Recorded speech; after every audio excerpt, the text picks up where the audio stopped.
उस पर वार्ता सुनते हैं। हम सभी के लिए बड़े सौभाग्य का विषय है कि हमारे बीच आदरणीय श्री आशीष जी सिंघल साहब हैं। अंतर्राष्ट्रीय मोटिवेशनल स्पीकर हैं, लेखक हैं।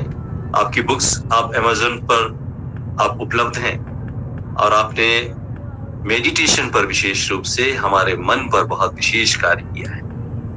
और मैं निवेदन करूंगा आदरणीय श्री आशीष जी सिंघल साहब से, इन बच्चों का मार्गदर्शन तो करें ही, साथ ही आपके उद्बोधन के अंत में बच्चों आपके यदि कोई प्रश्न हो, आपकी कोई जिज्ञासाएं हो, आप कुछ पूछना चाहते हैं तो आपके लिए मंच स्वतंत्र है, आप खुला है। आप अपना माइक अनम्यूट करके जरूर अपने आशीष अंकल जी से अपने प्रश्नों का समाधान ले सकते हैं, क्योंकि आपके भीतर जिज्ञासा होनी चाहिए, प्रश्न होने चाहिए और उन प्रश्नों का समाधान भी होना चाहिए।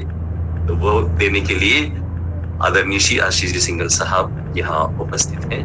और आइए चलते हैं आदरणीय श्री आशीष जी सिंघल साहब के पास, जिनसे हम सुनेंगे नेताजी सुभाष चंद्र बोस पर प्रेरक उद्बोधन। आदरणीय श्री आशीष जी। धन्यवाद भूपेंद्र जी। आप सभी को मेरा नमस्कार, सादर प्रणाम। और सेवार्थ योग आयुर्वेद एवं यज्ञ संस्थान बहुत ही उत्तम कार्य कर रहा है। इसके पदाधिकारियों को जितना साधुवाद दिया जाए उतना ही कम है। और साथ ही साथ आज जो बच्चों ने बहुत ही ओज और तेज से भरी हुई प्रस्तुतियां दी हैं, उनके लिए उनको बहुत बहुत आशीर्वाद। और मुझे बहुत ही आनंद आ रहा था। और अभी वास्तव में सच कहूँ तो कुछ बोलने की इच्छा नहीं हो रही है। सोचते हैं कि बच्चे ही आगे बोलते रहें, लेकिन ठीक है, जैसा आदेश हुआ है वैसा हम पालन करते हैं। तो मित्रों, 26 जनवरी 1950 और 15 अगस्त 1947 ये दो तारीखें हम सबको अच्छे से याद है। लेकिन एक तारीख के बारे में आपसे मैं पूछना चाहूंगा कि क्या आप जानते हैं 21 अक्टूबर सर 1943 के दिन क्या हुआ था? 21 अक्टूबर 1943। मेरे हिसाब से ये तारीख 15 अगस्त 1947 या 26 जनवरी 1950 से भी महत्वपूर्ण तारीख है, लेकिन जिसे सिस्टमैटिक रूप से व्यवस्थित तरीके से भारतीय इतिहास में छुपा दिया गया। यदि कोई मित्र बताना चाहें तो बता सकते हैं 21 अक्टूबर 1943 के दिन क्या हुआ था? तो मैं ही बता देता हूं। 21 अक्टूबर सन 1943 के दिन भारत की अस्थायी सरकार की स्थापना सिंगापुर में की गई थी और इस सरकार के प्रधानमंत्री थे नेताजी सुभाष चंद्र बोस। इस सरकार को पूरी दुनिया भर से मान्यता मिली थी और 11 बड़े शक्तिशाली देशों ने इस सरकार को मान्यता दी थी, जिनमें कि Japan, Germany, Italy, Korea, Philippines, Ireland जैसे ताकतवर मुल्क शामिल थे। और इस सरकार की ताकत इतनी थी, इस सरकार में 35,000 सिपाही थे और वो सारे ट्रेन सिपाही थे। और इस सरकार के जो प्रधानमंत्री थे नेताजी सुभाष चंद्र बोस, अब आज की तारीख में आज के वर्तमान के इतिहासकार भी स्वीकार करने लगे हैं कि वास्तव में अगर कोई भारत का प्रथम प्रधानमंत्री था तो वो सुभाष चंद्र बोस थे। लेकिन इस सारे घटनाक्रम को बहुत ही व्यवस्थित तरीके से छुपा के रखा गया, दबा के रखा गया और इतिहास के पन्नों में यह ओझल हो गया। और उसी तारीख के साथ आज का दिन, आज की तारीख भी उतनी महत्वपूर्ण है, 23 जनवरी। जी हाँ, 23 जनवरी 1897 के दिन हमारे प्यारे जननायक नेताजी सुभाष चंद्र बोस का जन्मदिन है, उनका जन्म दिवस है। और 125 वर्ष पूरे हो चुके हैं। आज 126वीं जन्मतिथि के हिसाब से आज 126वां जन्मदिन उनका हम मना रहे हैं। नेताजी सुभाष चंद्र बोस बहुत ही प्रखर, तेजस्वी, विद्वान थे। वे कभी भी सरकारी नौकरी में नहीं जाना चाहते थे। उनकी माता ने उनको हमेशा आध्यात्मिक संस्कार दिए और वो देश सेवा के लिए प्रेरित किया। लेकिन उनके पिताजी की इच्छा थी कि वो सरकारी नौकर बने, वो ICS की परीक्षा पास करें। इसलिए मन नहीं होते हुए भी बेमन से उन्होंने ICS की तैयारी की। ICS की परीक्षा क्या होती है?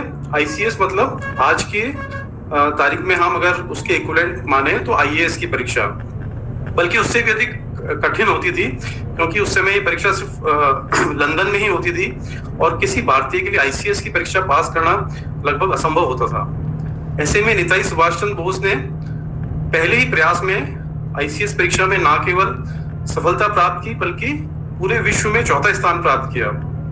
इसका मतलब था कि वो तुरंत ही भारत में या तो किसी जिला कलेक्टर के पद पे या फिर सरकार में किसी सचिव के पद पे उनको कार्यभार मिलने वाला था, और जो कि उससे भारत में बहुत ताकतवर पद होता था। लेकिन नेताजी सुभाष चंद्र बोस ने क्या किया? नेताजी सुभाष चंद्र बोस ने सिलेक्शन के अगले ही महीने भारत सचिव मॉन्टेग्यू को पत्र लिखा और अपना इस्तीफा दे दिया।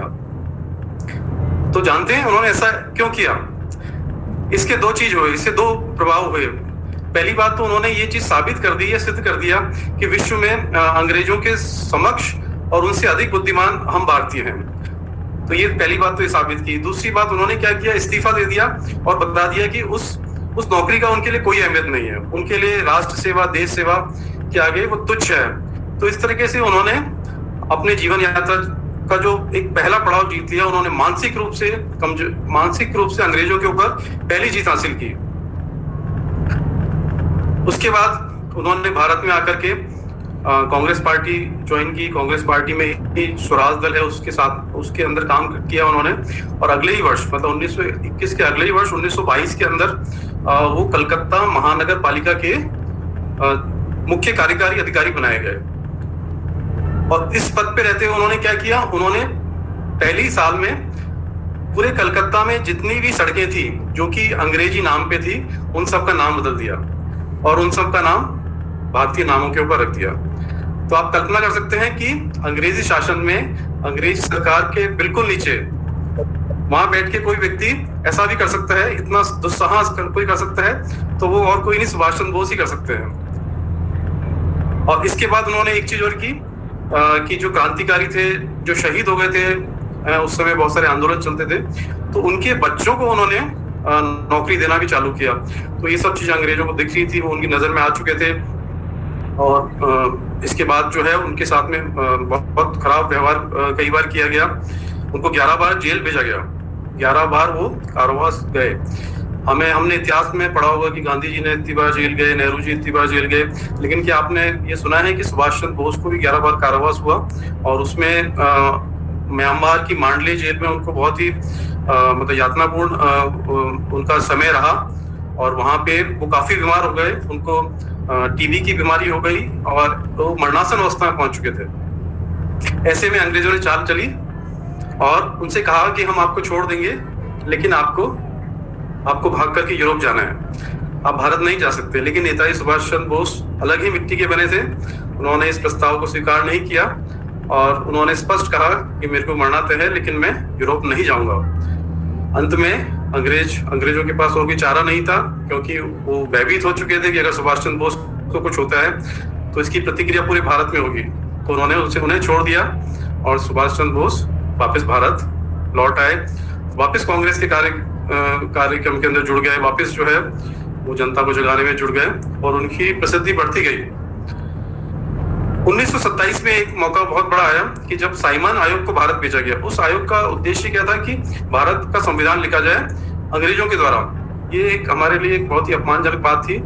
तो इसका हमारे जो प्रबुद्ध लोगों ने विरोध किया। उन्होंने कहा कि भारत के लोग सक्षम हैं, हम अपना ही संविधान लिखने में हम सक्षम हैं। इसके लिए एक समूह बनाया गया और जिसमें मोतीलाल नेहरू अध्यक्ष थे और उसमें सुभाष चंद्र बोस भी एक सदस्य थे और उन्होंने अपनी विद्वता से ही भारत का संविधान लिखा था। हम सब जानते हैं कि भारत का संविधान श्री अंबेडकर जी ने लिखा था, लेकिन उससे काफी साल पहले 1927 में एक संविधान भारत के लोगों ने और बनाया था और सुभाष चंद्र बोस उस संविधान को लिखने वाले थे। देखिए यहाँ पे भी एक और चीज हुई, यहाँ पे भी अंग्रेजों को उन्होंने मानसिक रूप से कमजोर किया।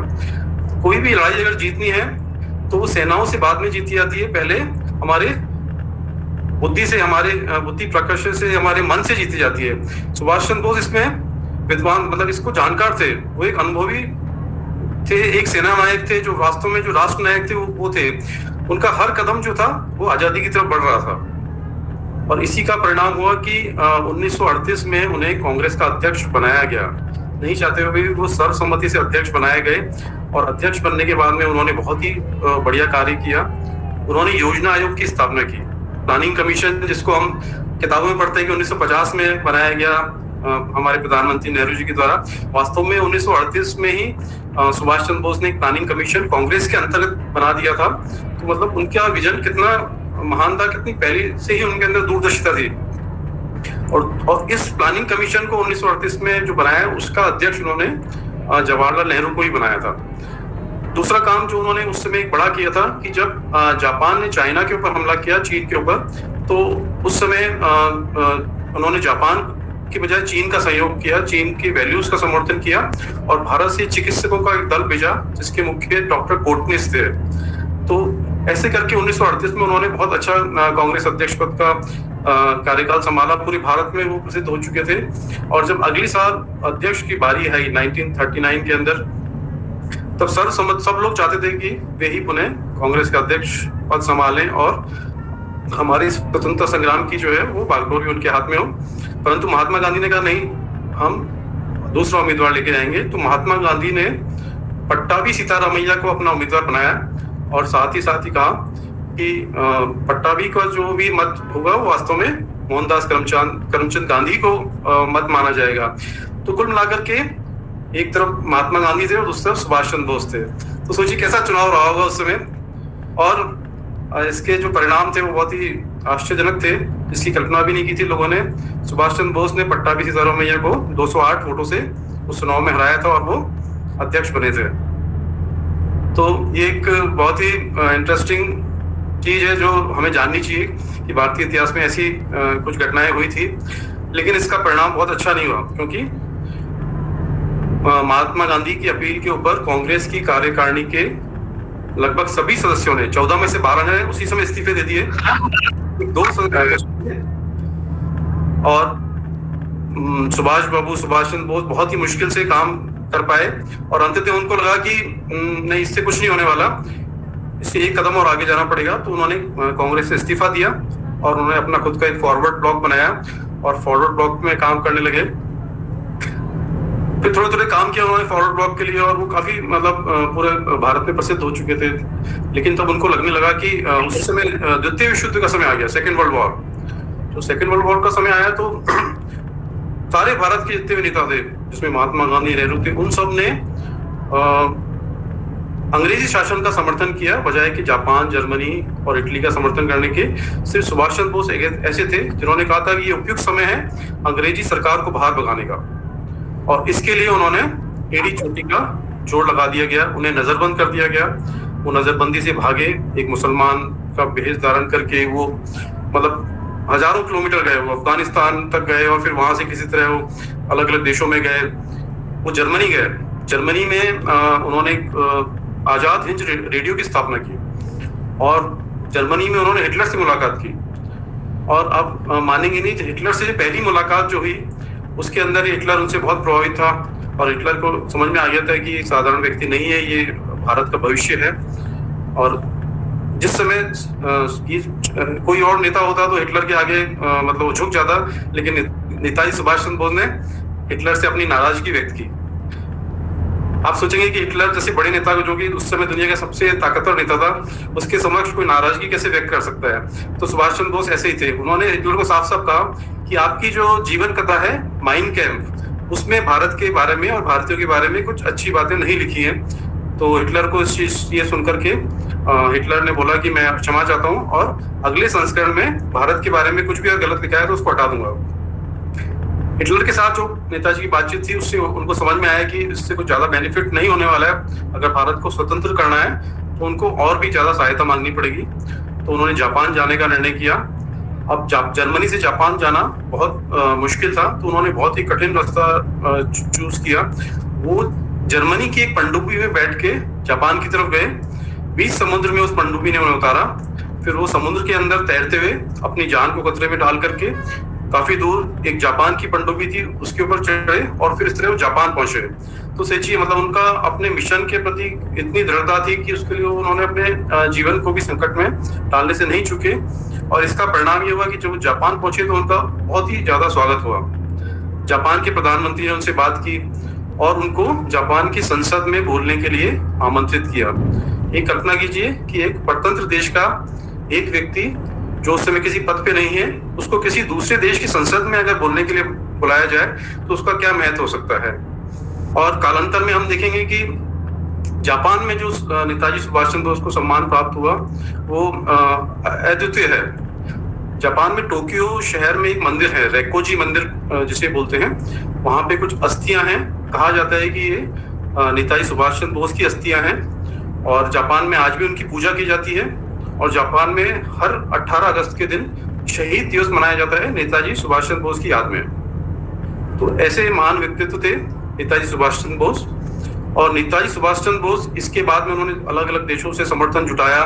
सिंगापुर के अंदर उन्होंने भारत सरकार की स्थापना की थी और उस समय आजाद हिंद फौज उन्होंने उसको वापस से शक्तिशाली किया। आजाद हिंद फौज की स्थापना पहले ही हो चुकी थी। रास बिहारी बोस करके एक बड़े नेता थे, उन्होंने आजाद हिंद फौज की स्थापना पहले ही की थी। लेकिन सुभाष चंद्र बोस ने उस फौज को एक प्रॉपर एक दिशा दी और उसको उपयोग किया और उसके द्वारा उन्होंने अंग्रेजी सरकार के ऊपर हमले किए। आप विश्वास नहीं करेंगे कि भारत के कई हिस्सों में, जैसे कि नागालैंड है, वहां पे मणिपुर है, वहां पे बर्मा के अंदर कई जगह अंग्रेजी सरकार के साथ में इस सेना ने मुकाबला किया और उन्होंने अनेक सारे हिस्से जो है वो जीत भी लिए। और आजाद हिंद फौज को समर्थन मिल रहा था जापान, जर्मनी ऐसे देशों से। तो जापान ने जब अंडमान और निकोबार द्वीप पे विजय प्राप्त की तो वे सुभाष चंद्र बोस को और उनकी सरकार को मिल गए थे और सुभाष चंद्र बोस ने वहां पे अपने सरकार को स्थापित किया। उन्होंने इन दोनों द्वीपों का नाम बदल दिया। अंडमान को नाम उन्होंने दिया शहीद द्वीप और निकोबार को स्वराज द्वीप। तो ये बहुत कम लोग जानते हैं कि आजादी से पहले ही ये अंडमान निकोबार आजाद हो चुका था और वहां पे हमारी अपनी सरकार थी। लेकिन दुर्भाग्य से ये सब चीजें हमारे पाठ्यक्रम में कहीं नहीं आती और हमारे पुस्तकों में भी इनको नहीं लेके आया जाता है। अच्छा, सुभाष चंद्र बोस की वैल्यूज के बारे में अगर बात करें तो उनका विजन इतना बड़ा था कि आज से इतने 70 साल पहले उनकी जो आजाद हिंद फौज थी उसमें एक महिलाओं के अलग से रेजिमेंट होती थी। हम कल्पना भी नहीं कर सकते, आज भी भारत के अंदर महिलाओं के लिए कोई रेजिमेंट नहीं है। इवन ज्यादातर मुल्कों में ऐसा नहीं है, लेकिन आजाद हिंद फौज के अंदर एक रानी झांसी रेजिमेंट होती थी।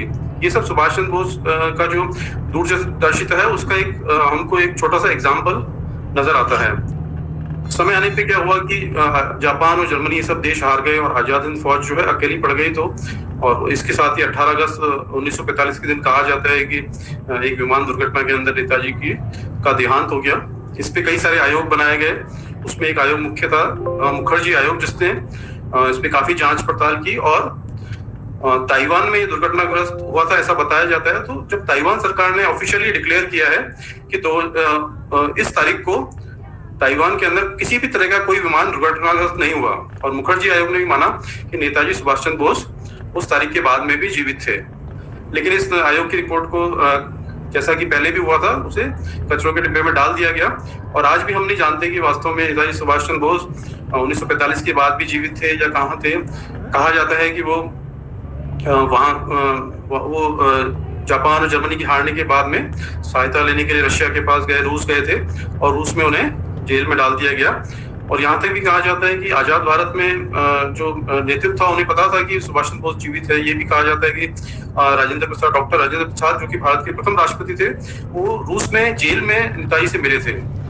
तो इस तरह की कई सारी चीजें कही जाती है। यहाँ तक कि कहा जाता है कि आजादी के बाद भी गुमनामी बाबा के रूप में बहुत सालों तक वो भारत में अलग अलग हिस्सों में घूमते रहे। लेकिन ये सब चीजें प्रमाणिक नहीं है, कोई तथ्य उपलब्ध नहीं है। और आज आवश्यकता इस बात की है कि भारत ये जाने, आज भारत के लोगों को जानने का अधिकार है कि वास्तव में उनके जो जननायक थे, जो उनके सबसे बड़े स्वतंत्रता सेनानी थे, कि उनका अंत कहाँ पे हुआ, कैसे हुआ, उन्होंने और जीवित रहते उन्होंने क्या किया, उनके साथ क्या किया गया।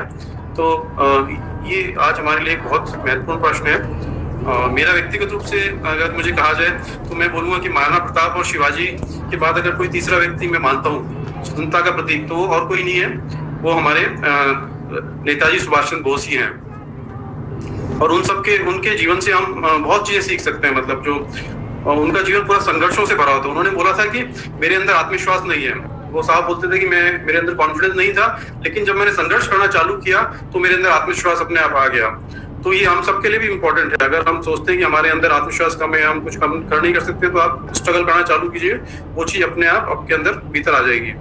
उनकी किताब का नाम ही ये था, द इंडियन स्ट्रगल, भारत का संघर्ष, जो कि कभी पूरी नहीं हो पाई, क्योंकि हम देखते हैं कि अंतिम समय जो है नेताजी का वो हमें पता नहीं है। और लेकिन फिर भी उन्होंने जो हमें सिखाया पूरे भारत को संघर्ष करने का, वो उनकी स्पष्ट मान्यता थी कि अगर विश्व सही दिशा में तभी जा सकता है कि जबकि भारत उसका नेतृत्व करेगा। अगर भारत विश्व गुरु होगा तभी हम जो है विश्व को सही दिशा में लेके जा पाएंगे। तो मैं आज 23 जनवरी के दिन सुभाष चंद्र बोस को नमस्कार करता हूँ, प्रणाम करता हूँ, ऐसे जननायक को प्रणाम करता हूँ। और बल्कि मैं मानता हूँ कि भारत के अविभाजित भारत के प्रथम प्रधानमंत्री थे वो। 1947 में तो विभाजित हुआ, अगर सुभाष चंद्र बोस उस समय होती परिदृश्य में तो वैसा नहीं होता, और आज भारत कुछ और ही होता, क्योंकि उनका जो विजन था बहुत आगे का था। वो सिर्फ 10 साल के अंदर भारत को विश्व शक्ति, महाशक्ति बनाने की क्षमता रखते थे। और इसी के साथ मैं चाहूंगा कि आप सब लोग, आप बच्चे जो इतना अच्छा कर रहे हैं और आज ये मतलब इस कार्यक्रम में भाग ले रहे हैं, तो मैं चाहूंगा कि सुभाष चंद्र बोस जैसे प्रेरणास्पद व्यक्ति से सीखें, अपने जीवन में उतारें। आपके अंदर अगर संस्कार है तो ये देश सुरक्षित रहेगा, ये सनातन संस्कृति सुरक्षित रहेगी, ये विश्व सुरक्षित रहेगा। इसी के साथ मैं धन्यवाद करूंगा। जय हिंद, वंदे मातरम। जय हिंद। बहुत बहुत प्रेरक, बहुत ज्ञानवर्धक, कई अनछुए पहलुओं को आपने अपने इस उद्बोधन में गागर में सागर करते हुए आज के संदर्भ में हम किस प्रकार नेताजी के जीवन से प्रेरणा लेकर अपने जीवन को सशक्त बनाएं। बच्चों, जीवन ही संघर्ष है। आत्मविश्वास आरंभ करें, संघर्ष करना आरंभ करेंगे, आत्मविश्वास